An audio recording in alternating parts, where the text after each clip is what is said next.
So this is once again, the writer of Hebrews. We do not know who that is.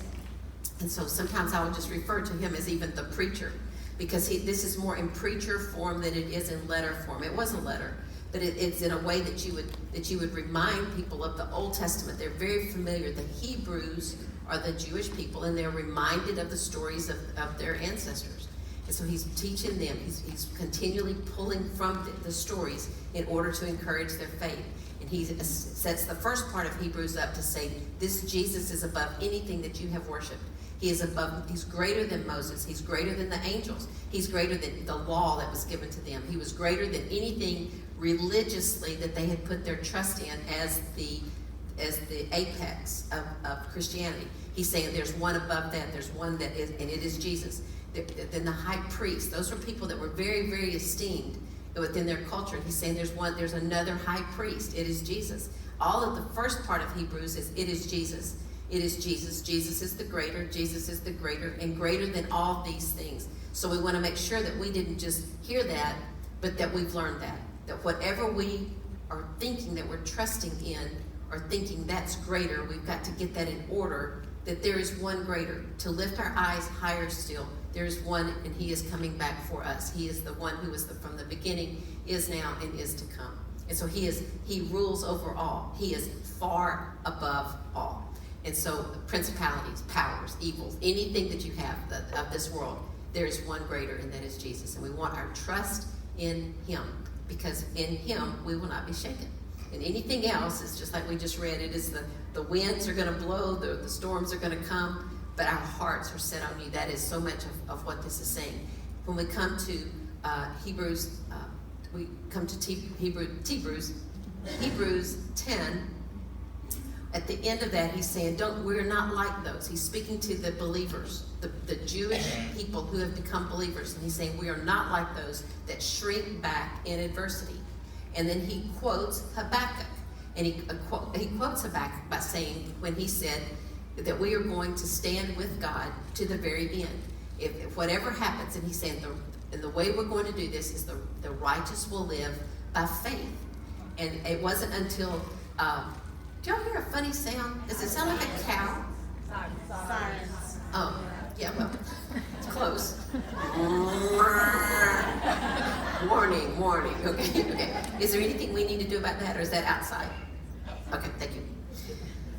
So don't follow me on the farm, right? Everybody run. No, it's just a cow. Okay, so we come, it wasn't until this study of this, like these last couple of weeks, that I personally saw the connection of Habakkuk, the righteous will live by faith, and it comes right into, now let me tell you what faith is, and it's this chapter of faith. And he's taking all these people from the Old Testament and saying, this is how they endured. So it fits right in with, because he's greater, we want to persevere, we want to endure, and to do that, we're going to have to need God to do those things, because he is the greater. Do you see how they're connected? So the first part is, he's above all. And the second part is going to be, let us endure. Let us persevere. Let us not be those that shrink back, but by faith, like the people of old, that we endure because of the grace that has been given to us by Jesus Christ, our high priest, who has fulfilled the law, gone into the temple. Remember we read it. He comes in and he says, I've taken care of your sins. Now I want you to come to me. So we have an open door to come to him. And then he says, I need you to persevere.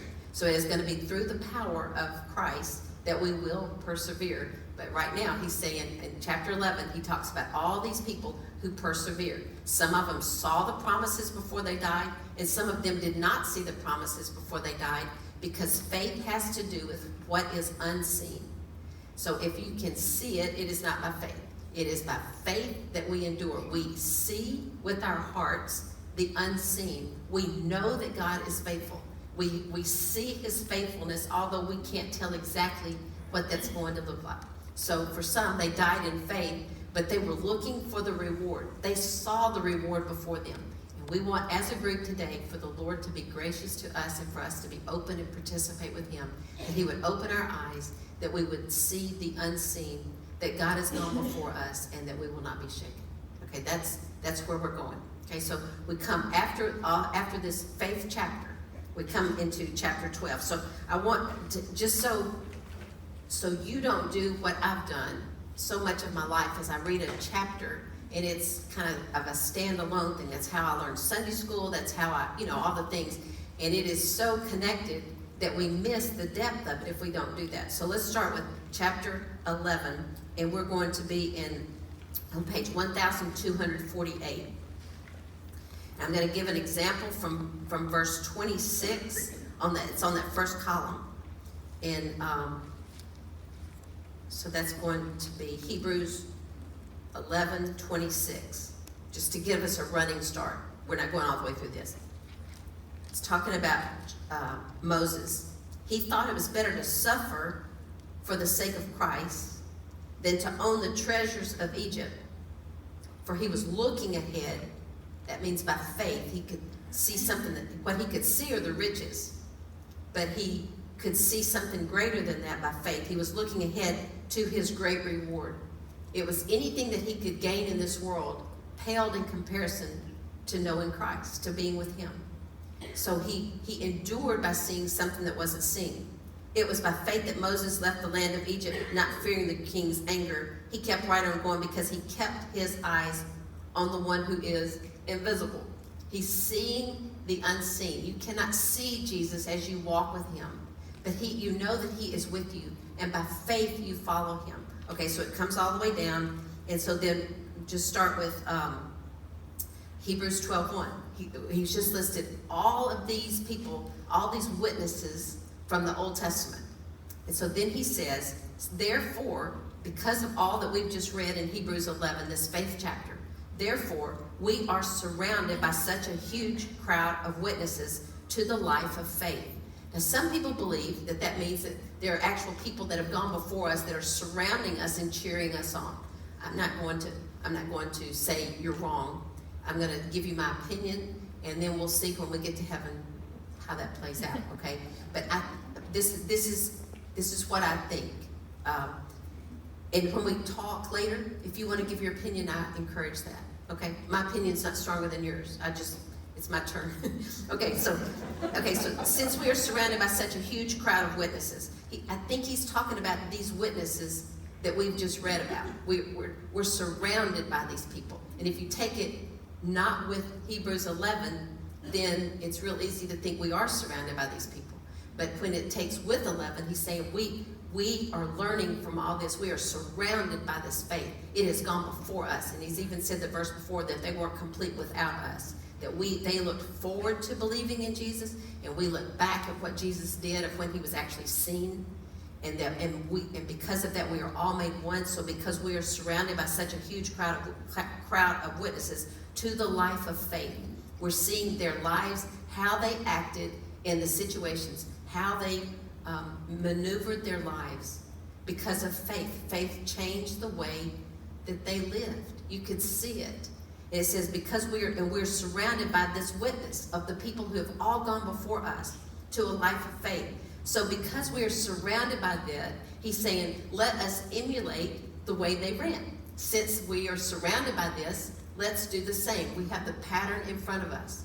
It says, let us strip off every weight that slows us down, especially the sin that so easily trips us up. Okay, we're going to stop right there. It's talking about a literal race is what he's using this example. And he's saying, I know that, just humor me for a second, but when you start thinking about the Olympics, you don't think that if I said, okay, just imagine the Olympiads at the starting line.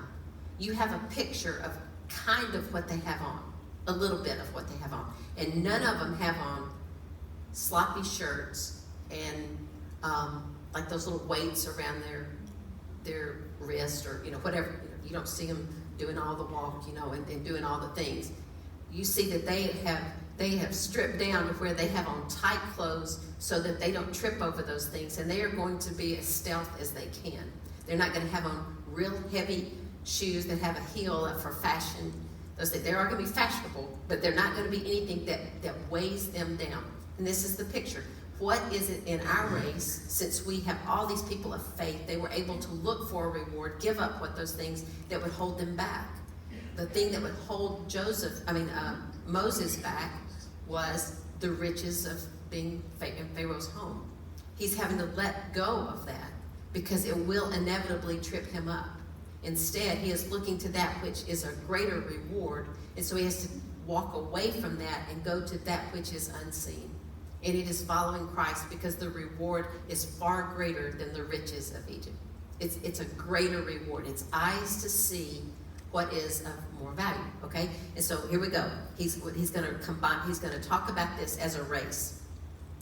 Okay, verse 1. Therefore we are surrounded by such a huge, since we are surrounded by such a huge crowd of witnesses to the life of faith, let us strip off every weight that slows us down, especially the sin that so easily trips us up. And let us run with endurance. There's your word. That's where he's trying to get us to go. Because of faith, let us endure. And let us run with endurance this race God has set before us. We do this by keeping our eyes on Jesus, the champion, who initiates and perfects our faith. Because of the joy awaiting him, he endured the cross, disregarding its shame.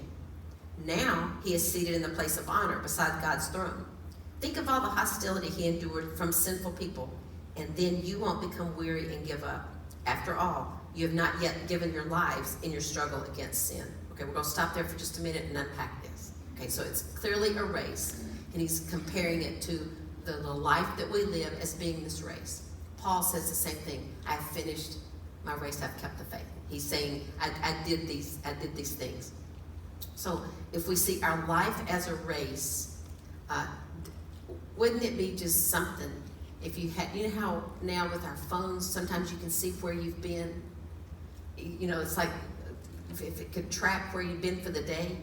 Recently, I was in Chicago and I was trying to look for the store, and I kept getting turned around, and I thought, if someone is following this on my phone, if they, knowing where I was, they would swear somebody's kidnapped her.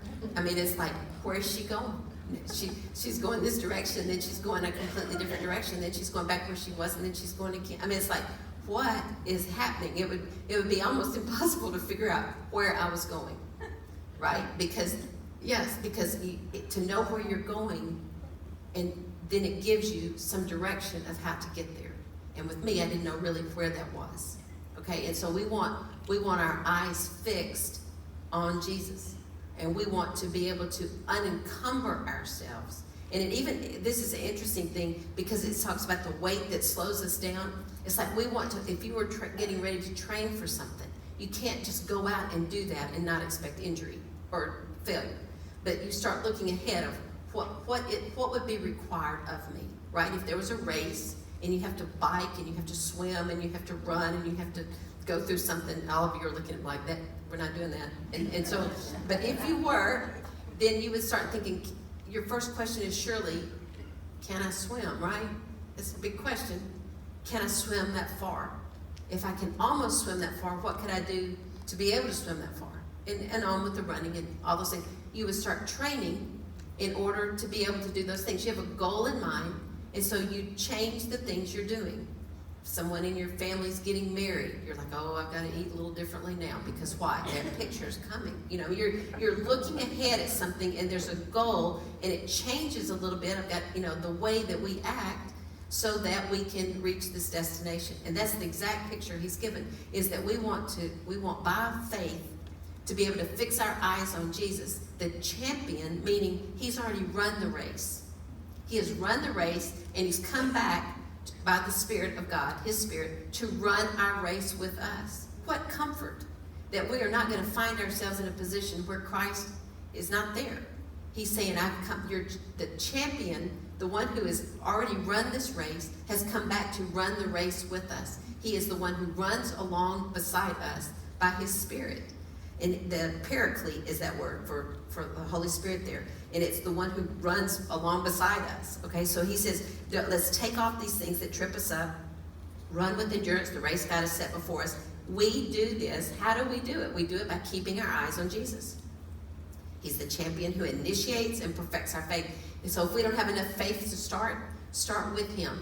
And he will supply the faith as we go. But don't look at the long journey and say, I don't have enough faith for that. Begin the journey with Christ and ask him to supply the faith as we go.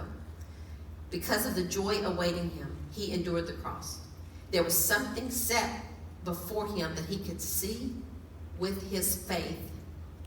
He knew that the joy was before him, so it allowed him to endure the really hard thing. There's something good coming as a result of this sacrifice, of this pain, of this training to show us how to live and to fulfill what God wanted him to do. So he says he's run this race. Because of the joy awaiting him, he endured the cross. That's how he endured. How are we going to endure? We've got to have eyes to see that there's something beyond this world, that there is good in purpose for our suffering. We've got to see that our struggle is not against each other, because we will spend our time looking like I did in Chicago, just wandering around. It's a hamster's wheel. When we are saying, you did this, she did that, this happened because of this person, I'm in this situation because of this. Certainly God uses the people, but he even uses evil to accomplish great good in us. And so we would say, Lord, what are you doing? Let me not hate these people, because it will encumber me. Let me run the race. Let me take off the things that are causing me to not run well. Is it an unforgiveness? Is it an arrogance? Is it an insecurity? Is it shame? Whatever it is that's keeping us, that we can judge our hearts and say, Lord, show me what is keeping me from running this race. Is it because I don't want to be with other people that upset me so much, so I'm just going to withdraw? Is it that we've become callous with the world, and so we're just like, I'm done, I'm just going to do this with me and mine? Or are we truly saying, Lord, you've called me to the nations, and I want to pour out our life, that we would pour out our lives, saying, I want something grander, something greater. I want to live for that which is unseen. That's what he's saying we are to do, because the joy awaiting him, he endured the cross, disregarding its shame. In other words, the shame was not what kept him from it. He was like, the shame is here, I'm disregarding this because there's something greater. Now, as a result of him going through the really hard time, the reward that he saw was now he is seated in the place of honor beside God's throne. Think of all the hostility he endured from sinful people.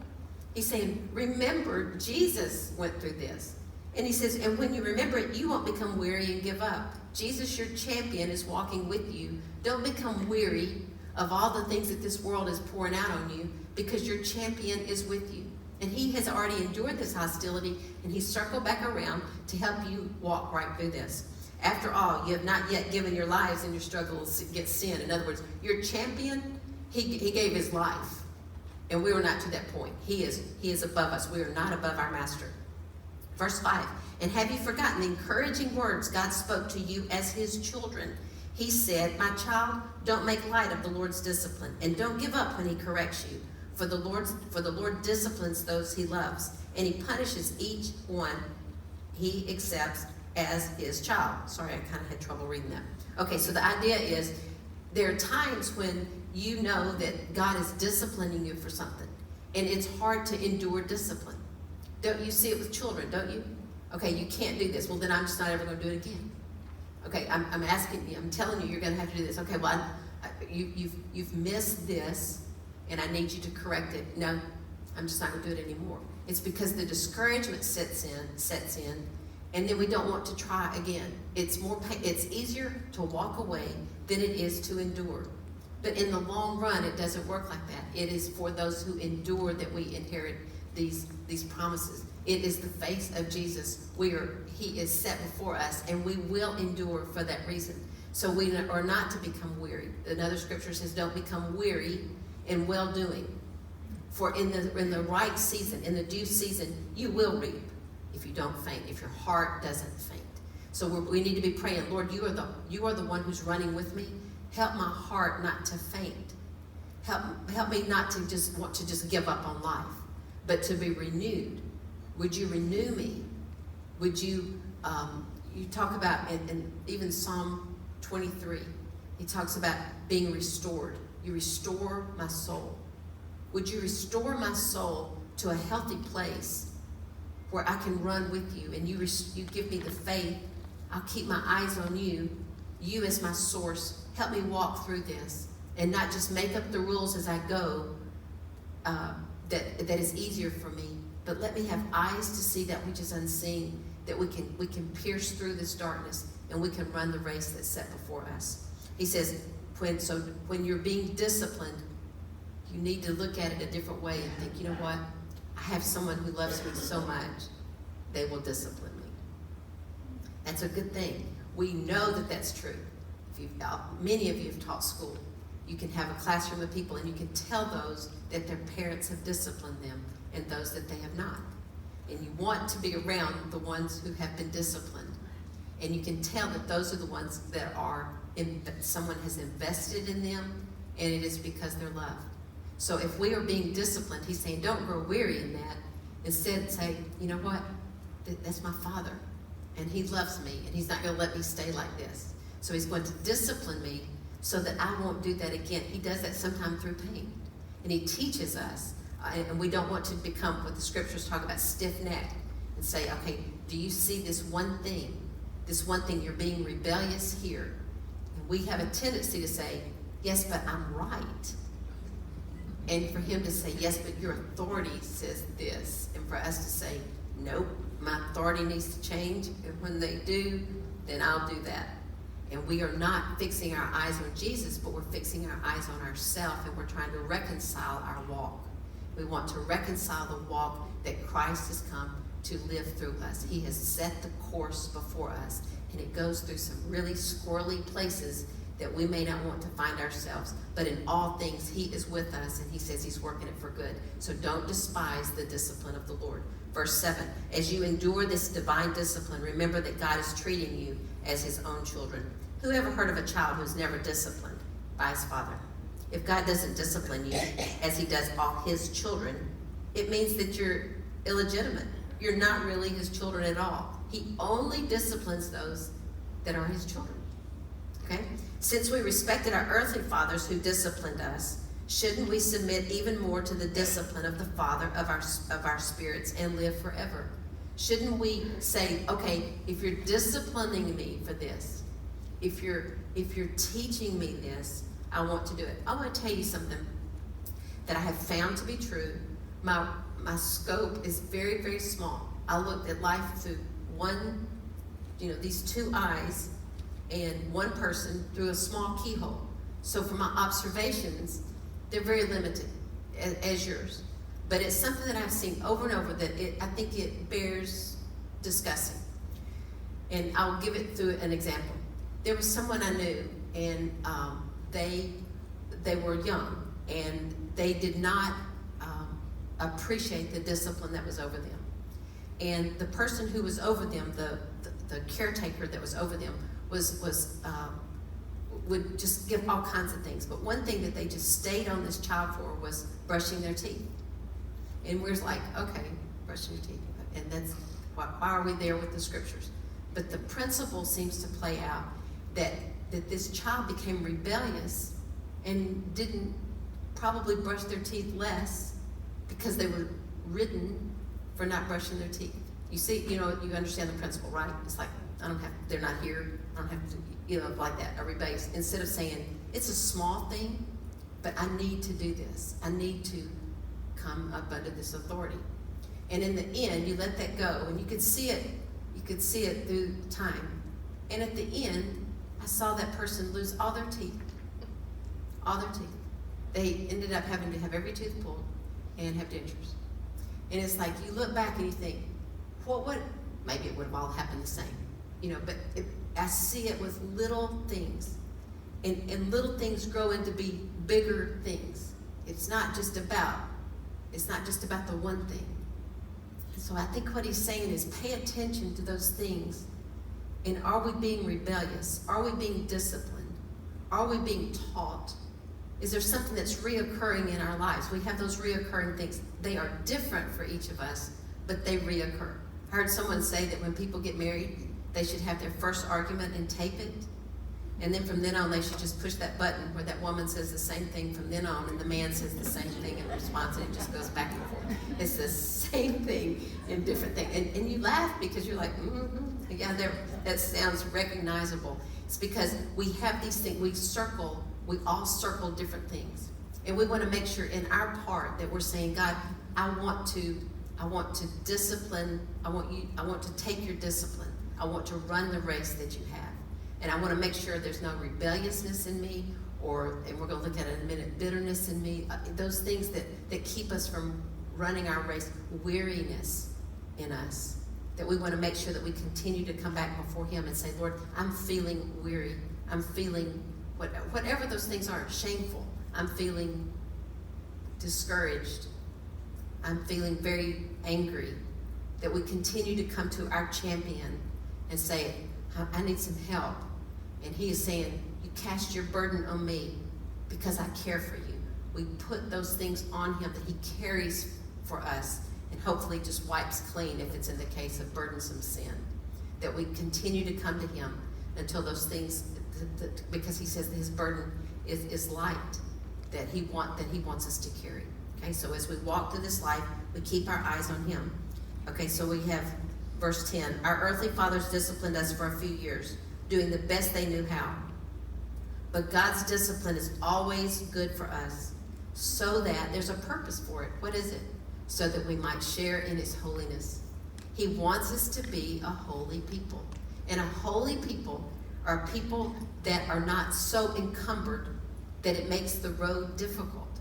Holiness is keeping our eyes on him and saying, I want your life in mine. His holiness in us that causes us not to do harm to one another. Share in his holiness. Verse 11, no discipline is enjoyable. Saying, I'm not expecting you to enjoy this. No discipline is enjoyable while it's happening. It is painful. Don't you love the scripture saying, yep, painful. And we're like, it sure is, and God knows that, painful. But afterwards, there will be a peaceful harvest of right living. That means of the holiness. For those who are trained in this way. It is a training. We're not going to get this right from the very beginning. We are not going to get it right after 50 years of being saved. We're not going to get it right after 70 years. We are constantly being trained in the way of holiness, trained to look to our champion, trained to take our eyes off of what we know, what is dazzling to us, and put our eyes instead on the one that we are going to see his face, who has loved us, who has given his life for us, and calls us to his home.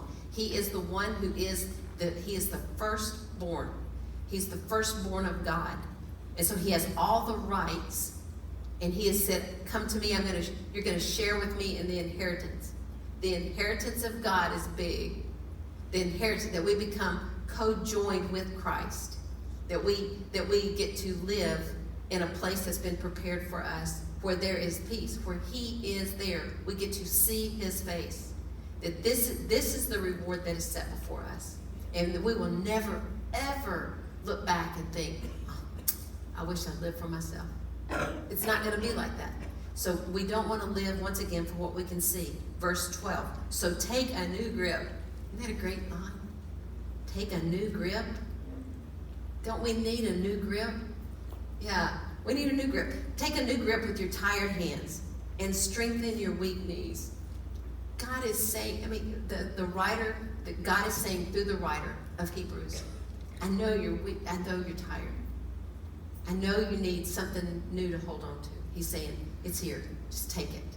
He will provide this for us if we will get up and go again. Take a new grip with your tired hands. Strengthen your weak knees.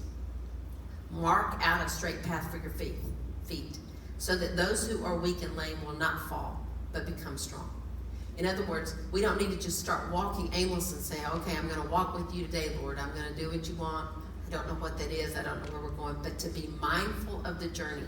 I think that's why journaling is a good thing, because you end up writing things that you might not have brought to your consciousness, that you're saying, yeah, and I'm kind of upset with Lucy because she looked at me funny. You might put that where if you're just going along, you might just kind of suppress that. But to be able to bring those things up, to hand them over to God, that we would make this straight path, that we would not be carrying all this weight and saying, man, my knees are killing me. My knees are killing me. It's like if you take off a lot of those burdens, you'd be able to run a little, I would be able to run a little bit better, a lot better. And he's saying there's a new grip for you here, and it is to grip the things of God instead of grabbing the things that we can see. Because what many of us are doing is we're grabbing some of the things of the world. Let's say it's a refrigerator. Something that's like, it's like I can't do without this, and I'm all for keeping our refrigerators. refrigerator, and we're walking this thing. It's like, I'm coming, and we're carrying all these things. Did y'all see The Jerk, the movie with, who was in The Jerk? Steve Martin. And he's getting ready to leave this house, and he's walking, and he knows he's going to be destitute. He says, all I need in life is this lamp. And he gets this lamp, and he says, and it's like whatever he can see right then, he just keeps grabbing it. And so then you see him walking down the road, and he's just got this handful of just random things that it was like, I might need this. And I don't want that to be our journey. I want us spiritually to look more sleek, to look like we have laid aside those things that we just are not going to let go of. But to say, Lord, you are the race, you are the faith, you are the beginning, you are the end, you are in me, you are with me, you are my champion. That I can grab hold of the things of you, and that I can run and not be weary. I can walk and not faint. That's what he's saying. Those who will give our trust to God, to say, these things do concern me. I still have a list of things that we need to do today to get done, to prepare for tomorrow. Those things, they're still legitimate, but that they do not captivate our hearts, that we cannot follow God because of those things, that we must realize that we are running toward the finish line, and it is Christ. I had a dream once, and I had been running out here and just for this race. And I got ready to come into like the last lap, or maybe say mile is what it's kind of in my, of course it wasn't in the dream like with words like that, but I knew that there was a little bit more to the race, maybe like a mile left, and it was going to be in an arena. And so I was coming into the arena, and as I got there, it was just like, no, I'm tired. I'm tired of running. I cannot run anymore. And so I come into, although I had run, I come into the arena, and there are just people just cheering and cheering. I'm just like, I just think I have to stop. And I can barely go. It's just like, I'm not up with everybody else. I can't keep going. And I hate these people cheering because I can't go. They're cheering for something they're asking something more of me than I can do. And it was just like, I just became so weary. I just couldn't run anymore. And so the people were cheering, and the people were passing by, and I just kept wanting to say, but I ran really hard outside of here. That's what I wanted to tell them. Y'all be quite quick cheering. You should have been cheering when I was doing really well. But in the end, even though we are surrounded by this great cloud of witnesses of the scriptures of the faith, of those who ran, they didn't run perfectly. And we saw that last week. They ran in a jagged race, but Christ was with them. God was with them. And they are commended for their faith. And that when we find ourselves in this pain of discipline, or in a place of despising the shame that is put upon us to follow Christ, or for our sin, and when we come to this place that we need a new grip, we're just weary, to be able to be still and say, this race is really for one person. We're surrounded by people that we want to encourage one another, but the race is really to see one. And it is the one who says, oh, I've come back for you. You don't have to perform for me. I'm with you. We can do this. I will give you what you need today. That for this day that we would run and we would not be weary, because he is with us. He is with us, and he's saying, I know you can't see me, but I'm here. I'm in you, both to give you my will and to make you my good pleasure. That you may feel like no one's cheering, but I assure you that there's a God that's saying, oh, child, great, no one loves you more than me. Just run your race. Let's go. Get a new grip. Let's get rid of some of these things. And so we're going to talk about later how in the world we're going to do that. Okay, so he says, mark out a straight path for your feet. Look at verse 14. Work at living in peace. He's telling us how to run our race. Isn't that something? He's going to make it the way we interact with each other. He's going to say, work at living in peace with everyone. It doesn't say you will have peace with everyone, but work at it. It's worth the work to live in peace with everyone and work at living a holy life.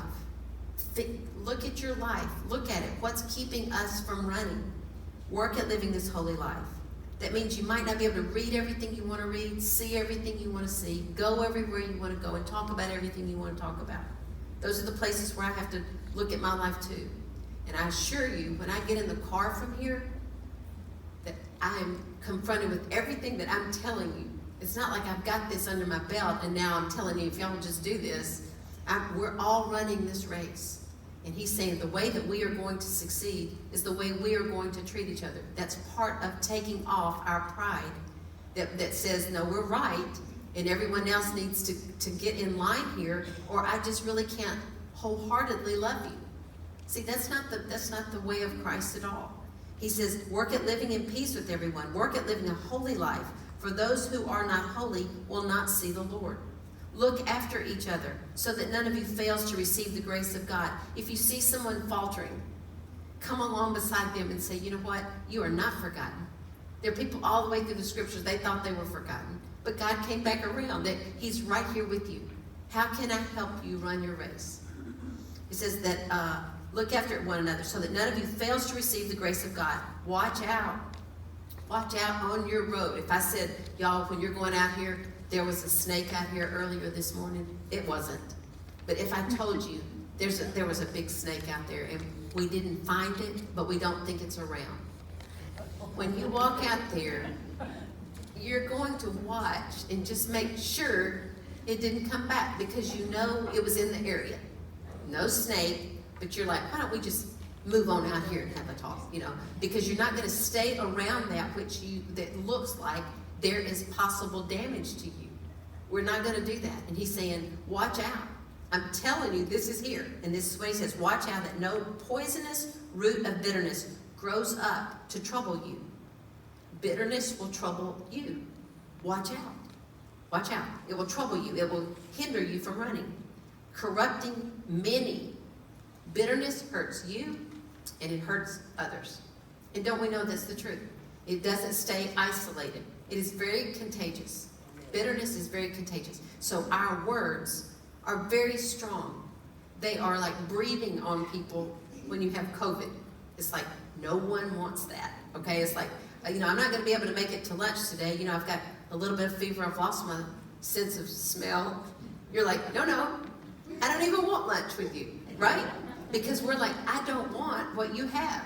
I'm so sorry you're sick, and I don't want to be sick. But we don't do that many times with the spiritual stuff of bitterness that's coming out, of saying, of talking about one another, of making fun of people. It is not of the Lord. It is not of the Lord. And I see it mostly right now in my life. I see it with the political divide, that we are mocking the other side, whatever the other side is. And honestly, there's so much. It's just a trap, right? It's like it's hard to watch it long and not fall into that because you're just like, what is going on? And what we have to say is, Lord, for me to run my race, I'm not going to be able to mock. I'm not going to be able to carry bitterness. I'm not going to be able, because it makes me so weary. It causes my heart to faint. It causes fear in me when I constantly watch the same things and feed all these things that the world is going to be a terrible place. Because we are basing our emotions on that which is seen. And Christ is saying, wait, church, come on. We got this. I'm with you. I'm your champion. I endured the cross for the joy set before me. There is great joy set before you. Put your eyes there. It says, lift your heads. Your redemption is coming. We have one that we are running this race. The people that are running the race in the Olympics, you don't see them looking around at all the things, right?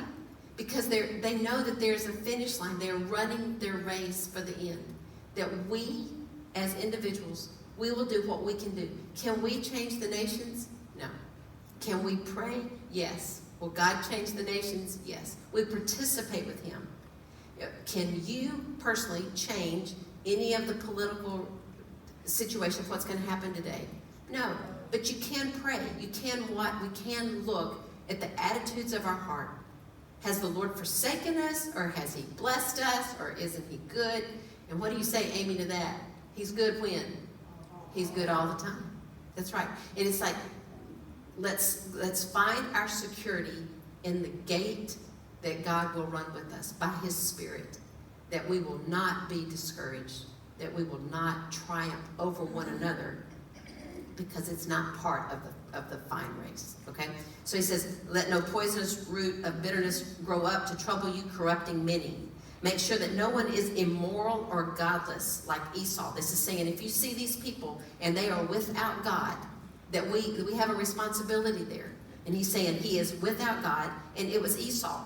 Esau was with his brother Jacob.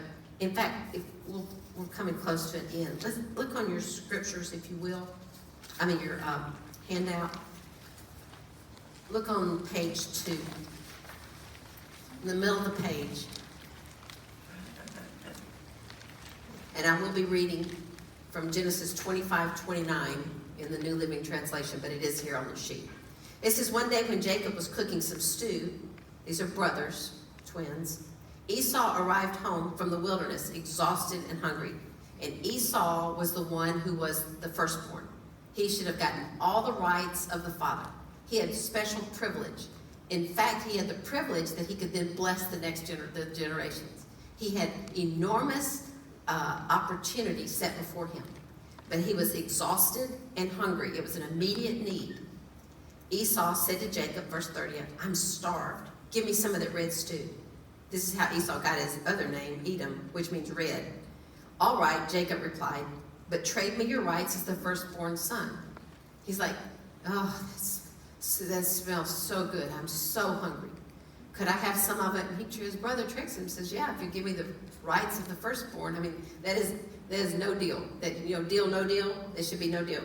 Look, I'm dying of, this is his thinking. We get to come into his thinking. Look, I'm dying of starvation. I'm going to die right here on the spot. Said Esau, what good is my birthright to me? If I'm going to die, why does it matter if I have the firstborn rights? But Jacob said, first you must swear that your birthright is mine. That's what he's saying. No, wait, let's get this straight. You know that you're selling your birthright for this stew. Is that what you're saying? Let's make this a true deal. Crystal clear. Yeah, crystal clear. So Esau, thank you. So Esau swore an oath, thereby selling all his rights as the firstborn to his brother Jacob. Then Jacob gave Esau some bread and lentil stew. Esau ate the meal, then got up and left. He showed contempt for his rights as the firstborn. He did not value what was set before him because of the short-sightedness of what his flesh wanted. And he's saying, don't let this happen. Don't let the situations of our life come up to us and we say, yes, but to take care of me, I have to do it this way.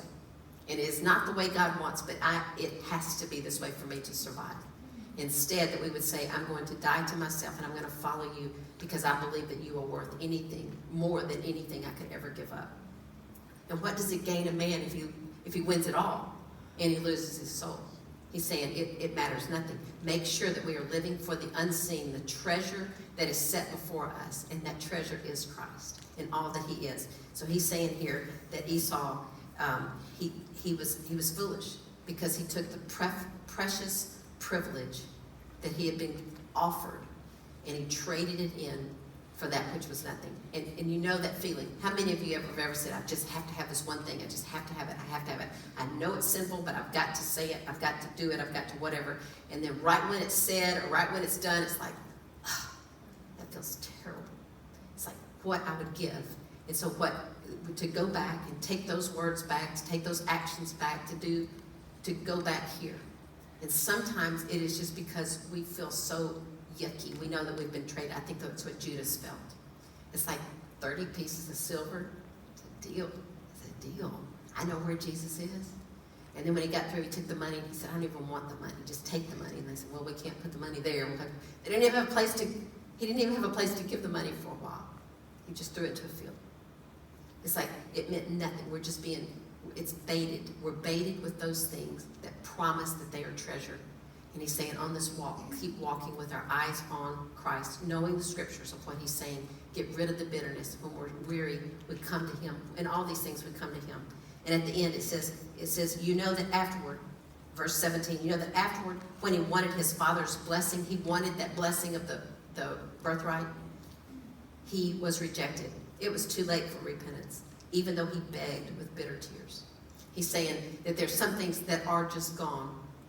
But today we have a time that we can repent. We can come back to the Lord and say, I've lived for myself. I've done all this. And I want to follow you. I want to follow after. I see you. I can see that you are the treasure. And I do not want to exchange the glory of God for the glory of man. I don't want this vain glory that causes me to live for myself and mine, but to be able to open my eyes to a world that is in need, that God is saying, would you please, would you follow me? Would you do what I say? Would you let me love you completely? Okay, so we're going to stop there. We're going to talk, it goes on, and we will pick that up next week about, he's going to compare these two mountains, physical mountains. And he's saying, which one have we come to? Is it the mountain where the law was given, or is it the mountain that is in Mount Zion? He's going to compare these two, saying, we've not come to a place where we have all the rules that we have to follow. We are not going to run our race just by a bunch of rules, but we are going to run our race because of the grace that has been given us, and a loving God who has not left us as orphans, but has said, I'm sending my spirit to you, and he will be with you forever. Okay.